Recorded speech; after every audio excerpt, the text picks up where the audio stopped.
നമസ്കാരം മാഷേ. മഞ്ചാടി മോളെ കൈയൊഴിഞ്ഞ് ഇവിടെ സ്വസ്ഥമായിട്ട് വിശ്രമിക്കുകയല്ലേ? ഭാഗ്യവാൻ. ഭാരം മുഴുവൻ ഇപ്പൊ എന്റെ തലയിലാണെന്ന് പറഞ്ഞാ മതിയല്ലോ. എന്ത് ചെയ്യാനാ, ഏറ്റെടുത്തു പോയില്ലേ. എന്റെ മക്കളുടെ കല്യാണത്തിന് പോലും ഞാൻ ഇത്രയും കഷ്ടപ്പെട്ടിട്ടില്ല. എന്തായാലും മാഷിന്റെ മകളുടെ കല്യാണം ഞാൻ നാളെ തന്നെ നടത്തിയിരിക്കും. അത് അവസാനമായിട്ടൊന്ന് പറയാനാ സുശീല വന്നത്. സുശീല വെറുതെ എന്റെ മാഷേ അതിന് മറുപടി ഒന്നും പറയണ്ട, ഞാൻ പറഞ്ഞോളാം. രാമനാഥ സാർ മാഷിനോട് സംസാരിക്കാൻ വരുന്നുണ്ടെന്ന് അറിഞ്ഞിരുന്നെങ്കിൽ ഞാൻ കഷ്ടപ്പെട്ട് ഇങ്ങോട്ട് വരില്ലായിരുന്നല്ലോ.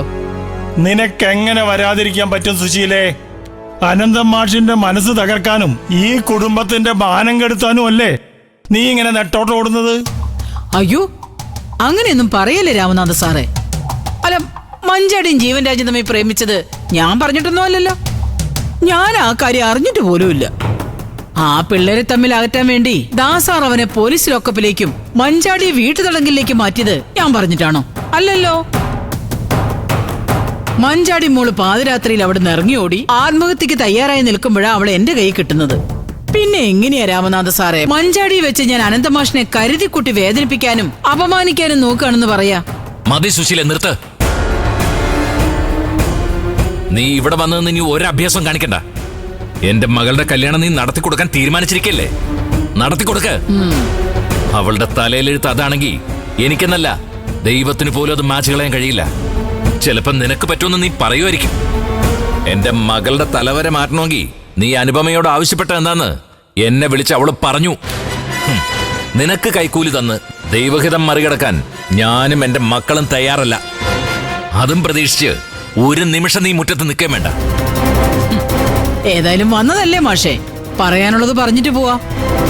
നിങ്ങളും നിങ്ങളുടെ മകൾ അനുപമയും കൂടി എന്നെ എന്റെ മകനെയും തോൽപ്പിക്കാൻ വേണ്ടി നിങ്ങളുടെ ഇളയ മകളുടെ ജീവിതം ബലി കൊടുക്കുകയല്ലേ മാഷേ? അറിവില്ലാതെ ഒരുത്തന്റെ കൂടെ ഒളിച്ചോടിപ്പോയ കുറ്റത്തിന് ആദർശധീരനായ അനന്തം മാഷ് സ്വന്തം മകളുടെ ജീവിതം കുരുതി കൊടുത്തെന്ന് നാളെ ഈ നാട്ടുകാരെ കൊണ്ട് ഞാൻ പറയിപ്പിച്ചിരിക്കും മാഷേ. ഇത് ദുരഭിമാനം മാത്രമല്ല, ലോഭക്കൊതി കൂടിയാ. ഇന്നലെ കടയിൽ നിങ്ങൾക്ക് സ്വന്തമാക്കാം. ഇളയ മകളെ കെട്ടിച്ചയക്കാൻ വെച്ച സ്വർണവും പണവും നിങ്ങളുടെ കയ്യിലും ഇരിക്കും.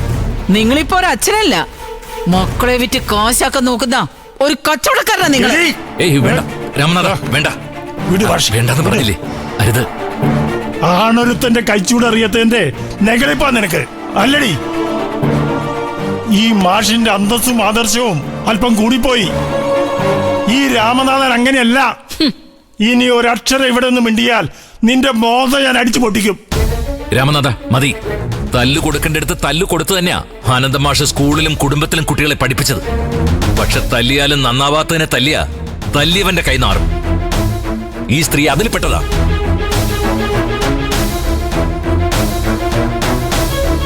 ഇവളുടെ മക്കളെ ഓർത്ത് മാത്ര രാമനാഥ ഈ വീടിന്റെ മുറ്റത്ത് നിന്ന് ഇവളെ ആട്ടിയിറക്കാൻ എന്റെ നാവ് വഴങ്ങാത്തത്. ഇനി നീ ഇവിടെ നിന്നാ എനിക്കത് ചെയ്യേണ്ടി വരും. അതിനു മുമ്പ് ഇറങ്ങിപ്പോയിക്കോടുന്നു. പോവാ മാഷേ. അല്ലേലും സുശീല ഇവിടെ താമസിക്കാൻ വന്നൊന്നുമല്ല.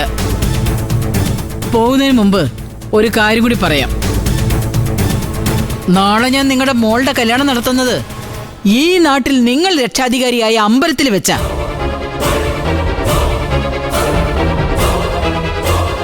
നിങ്ങളിപ്പോ എന്നെ ഇവിടുന്ന് അപമാനിച്ചിറക്കി വിടുന്നുള്ള മറുപടി നാളെ ഞാൻ നിങ്ങളുടെ മകളുടെ താലികെട്ടി നടക്കുന്ന അമ്പലത്തിൽ വെച്ച് ഈ നാട്ടുകാർക്ക് കൊടുക്കും. അതോടെ അഴിഞ്ഞു വീഴും മാഷേ നിങ്ങളുടെ ഈ മാന്യതയുടെ മുഖം മൂടി. സ്വന്തം നാട്ടുകാരും വീട്ടുകാരും വെറുക്കുന്ന ഒരു മനുഷ്യനായി നിങ്ങളെ മാറ്റിയില്ലെങ്കിൽ ഈ സുശീലയുടെ പേര് നിങ്ങൾ മാറ്റിക്കോ.